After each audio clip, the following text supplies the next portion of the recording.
Welcome to the Tipping Point Show. I'm Jimmy Evans. We have a great show for you today. It's all about Israel. I have our endtimes.com Israel correspondent Brian Schrager joining me here in just a minute. We're going to be talking about the assassination attempt on Benjamin Netanyahu, the killing of Hamas chief Sinwar, Iran, so many other things we're going to be talking about. So much happening there right now.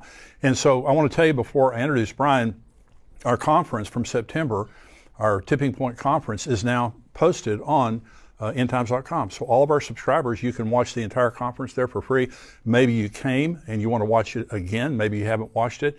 If you're a subscriber, it's posted there and you can go on there and watch it. If you're not a subscriber, for $7 a month, you can see all of our podcasts commercial free. This entire podcast commercial free. All of our articles, breaking news, everything we have, and everything we have is archived. Plus, you can watch this year's conference. It was a very powerful conference. And so become a subscriber for $7 a month if you're not already a subscriber.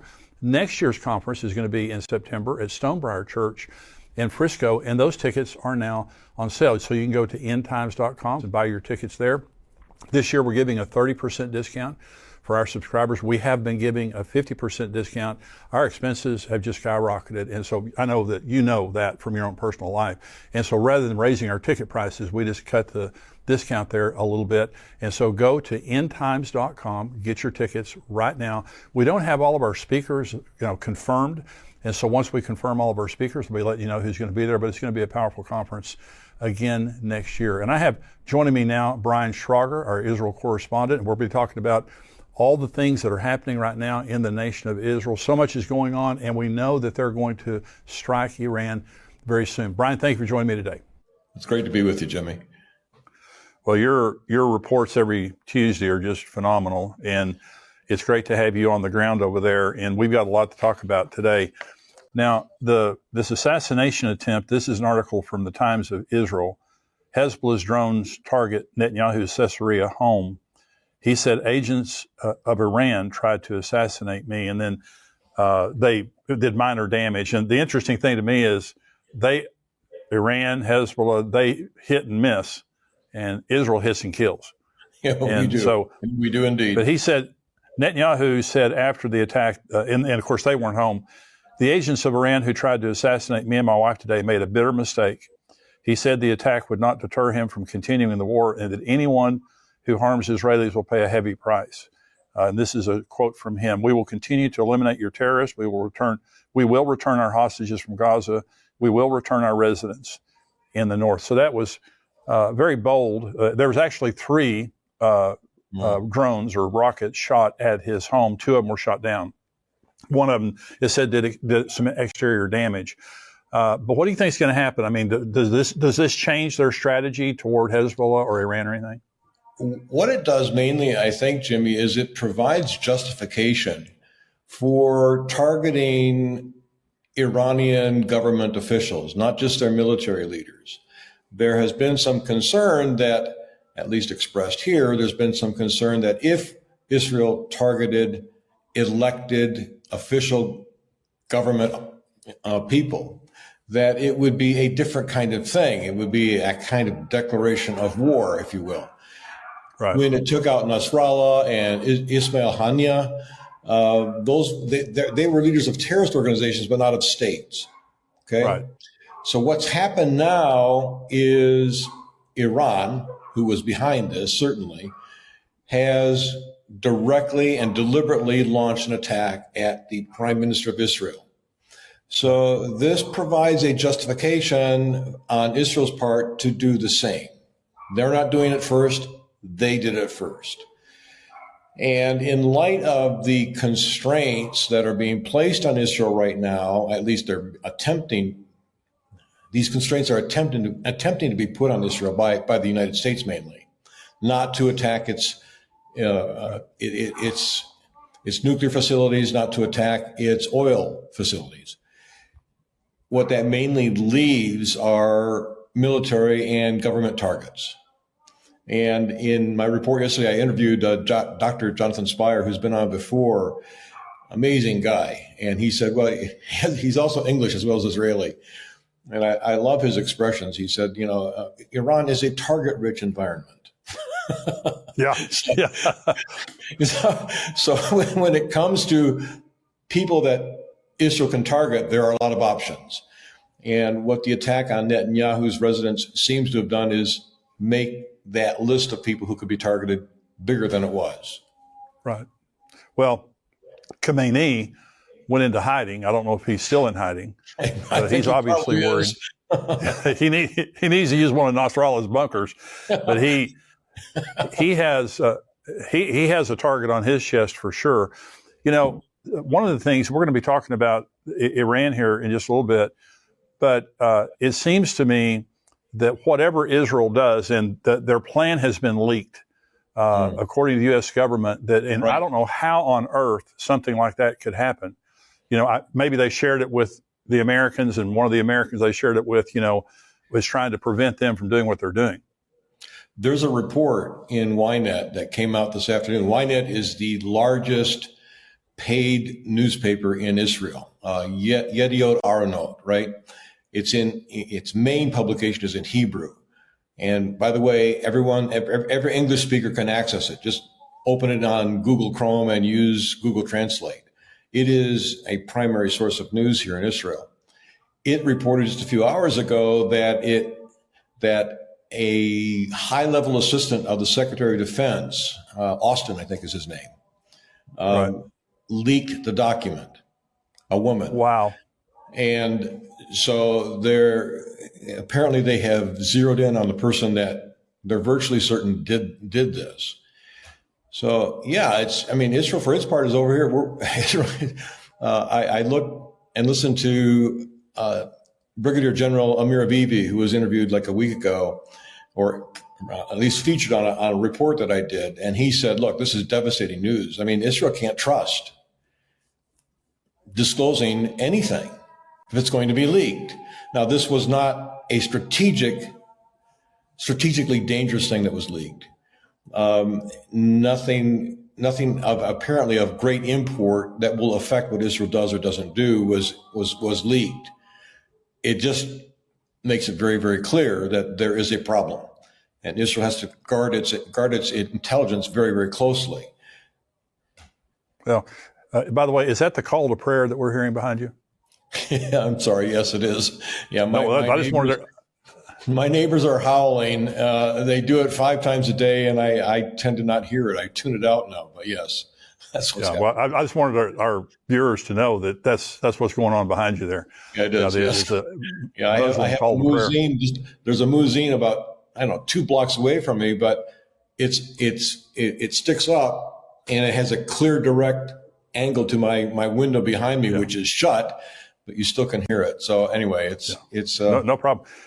Now, so in Iran, the attack, their plan was released. Now, the Israelis, I have an article here that they have been planning for 20 years to attack Iran. Yes. And so this isn't something they started thinking of yesterday.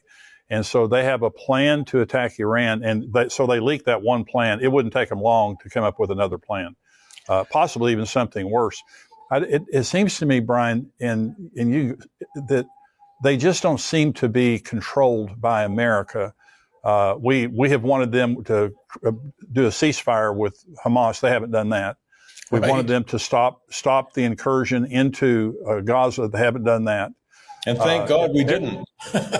Thank God you didn't. And then with Hezbollah going into southern Lebanon there, they find mass tunnels and caches of weapons beyond anything that they could imagine. That they were planning on taking over Galilee. And so if they stop, they're sending a message. And what the message is we're willing to allow you to attack us, and we will respond in a limited manner. The answer that they're giving is, we're going to destroy you. We're going to destroy Hezbollah, Hamas, the Houthis. We're going to destroy. We're going to destroy your infrastructure. We're going to kill your top leaders. But going back to Iran for just a minute, their response, they have said that the response will be devastating. Okay. Mm-hmm. They use different words to describe their response. What do you think the response, when they strike Iran, do you think there is the chance of a regional war? Oh, definitely. Because Iran has pledged repeatedly that it will respond to anything Israel does now. it has argued, Iran has argued, look, what we did on October 1 was fully justified. And so nothing should be done back to us. But anything that Israel does, we will respond. So all of that is being taken into account now here in Israel. I think often when we perceive the response that's coming, we think of a one-time thing. And maybe that thinking needs to be changed or adapted. I suspect what we're going to see is something significant happening. I don't know if maybe we will attack just the Iranian military and political leaders, maybe more. But Iran is going to respond. And when it responds, I guarantee you Israel has backup plans for stage 1, stage 2, stage 3, stage 4. So it may be, in fact, that in its first response, Israel will not target Iran's nuclear program, and that will bend the knee to the wishes of the U.S. President Biden and his administration and the State Department and maybe the Pentagon. They're not always in sync, by the way. I think the Pentagon often is at odds with the State Department, but that's another discussion. Nonetheless, what I'm trying to argue here is that I suspect Israel has a plan, a staged response plan. So Iran will respond, and then that will potentially open up the door for Israel to do something it did not do the first time. So it may be the first time we go after military and political leaders. And then when they respond, okay, then we go after some of their military bases and maybe their nuclear sites. And then if it continues, then maybe we go after their oil. It could be any combination of those things, but it's probably not going to be a one-time thing. Israel's not anticipating that. Iran is pledging that they won't allow Israel to do something and not respond. So there's going to be a back and forth, which could easily ignite into a full-blown war, yes. And that's the risk Israel's taking. The problem is it has no choice. It has to accelerate. Jonathan Spire argued this in my report filed yesterday. He said, in order to bring the tension down, Israel has to accelerate. You mentioned a minute ago all that Israel has done in the last few months in terms of we will get you. In terms of what has happened in Lebanon, in Iran taking out Ismail Haniyeh, and now taking out Yahya Sinwar in Gaza.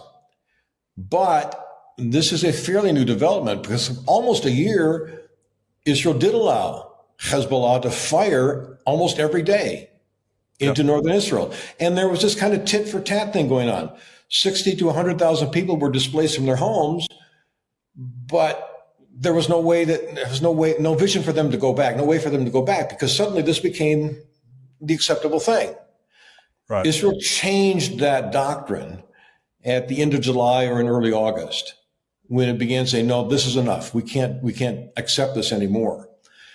And it has taken huge risks, including the risk of major war. I mean, when it went after Hezbollah, all of the scenarios here, ever since I've been here for 12 years, the scenario has been that when we eventually take on Hezbollah, there will be thousands of missiles fired every day into Israel.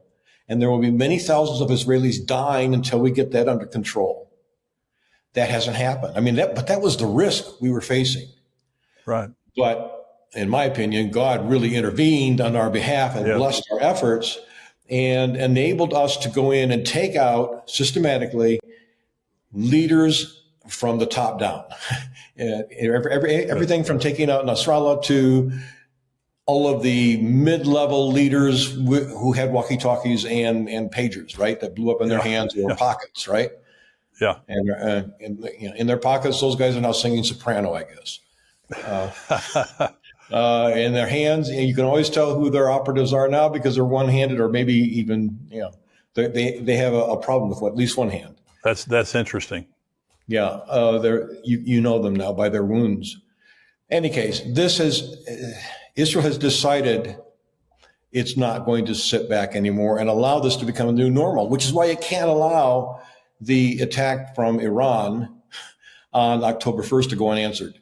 This cannot become a new normal. that every time something happens, Iran's going to fire missiles, and Israel says, okay. And this argument that seemed to come from Biden, he said he wanted a proportionate response. Well, what's proportionate? What, are we going to surround Iran with our proxies and have them attack Iran? Are we going to fire hundreds of ballistic missiles at Iran? That would be proportionate, right? But I don't think that's what Biden meant. I think what he meant was it will be proportionate in as much as nobody gets hurt, like they didn't get hurt when. So because we defended ourselves against the deaths of many hundreds or more Israelis, well, then we can't respond to.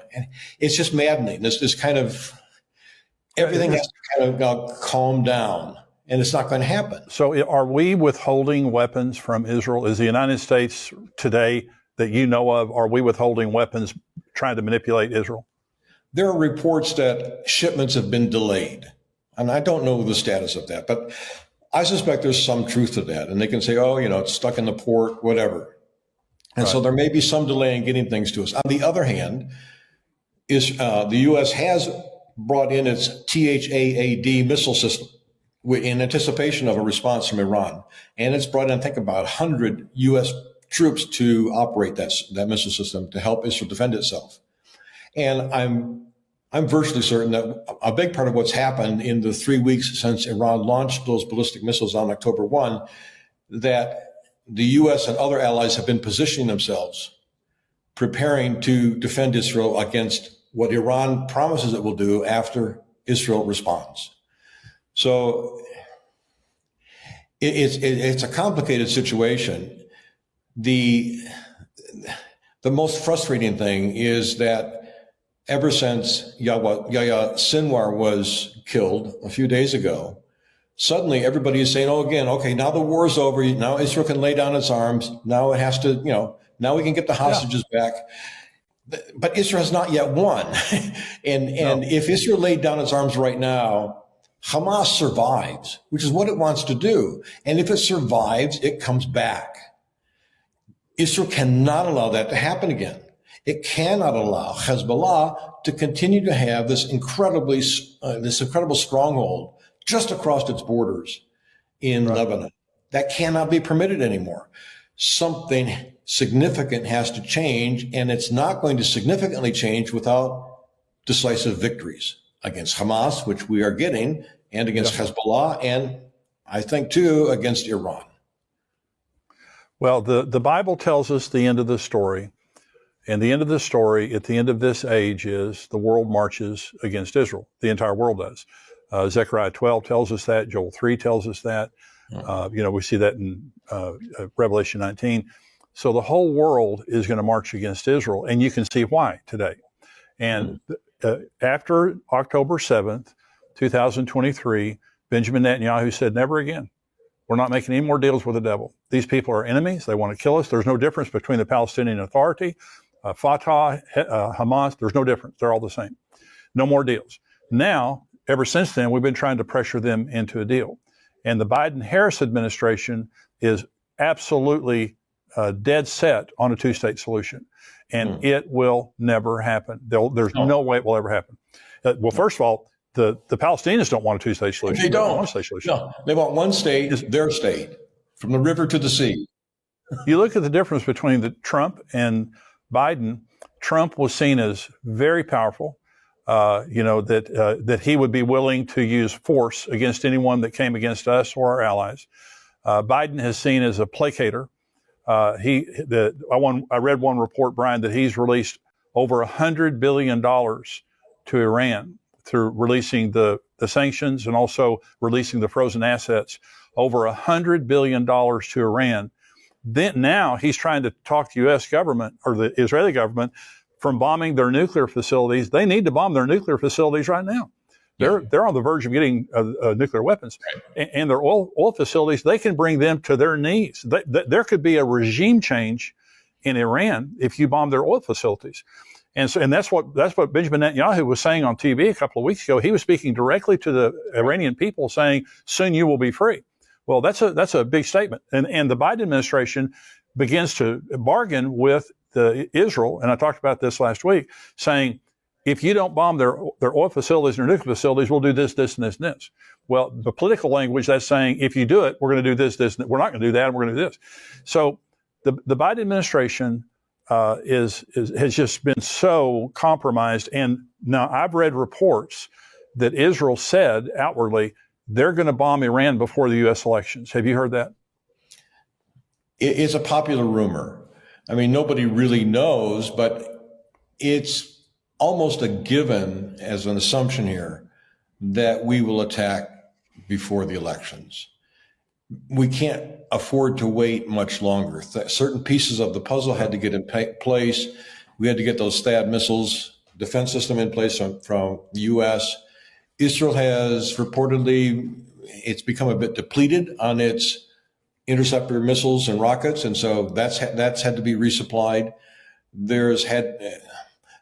We don't know for sure, but based on what we've seen the last several months, I suspect there are allies, especially U.S. allies, that have been positioning themselves vis-a-vis Iran in the Persian Gulf, and of course in the Mediterranean. So we've got protection, and in the Red Sea.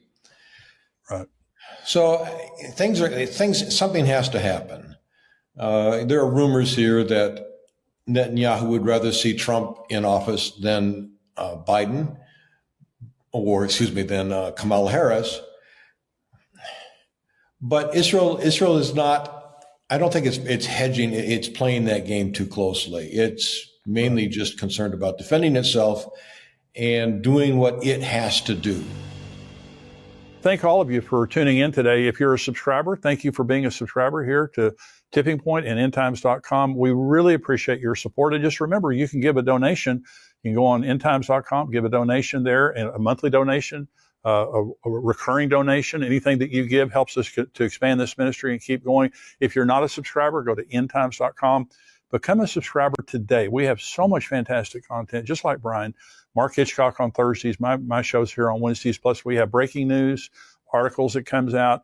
It'll keep you informed and encouraged. That's our mission, is to keep you informed and encouraged. And the encouragement in the midst of the chaos today is Jesus is coming. All these are the signs of the end times. The next major event that happens is the return of Jesus for the church, the rapture for the church. And that's why Jesus said, when you see these things begin to happen, look up, lift up your head. Your redemption is drawing near. Your redemption is drawing near. We're going to keep you updated in the future. Thank you for joining us today. I'll see you next time. God bless you.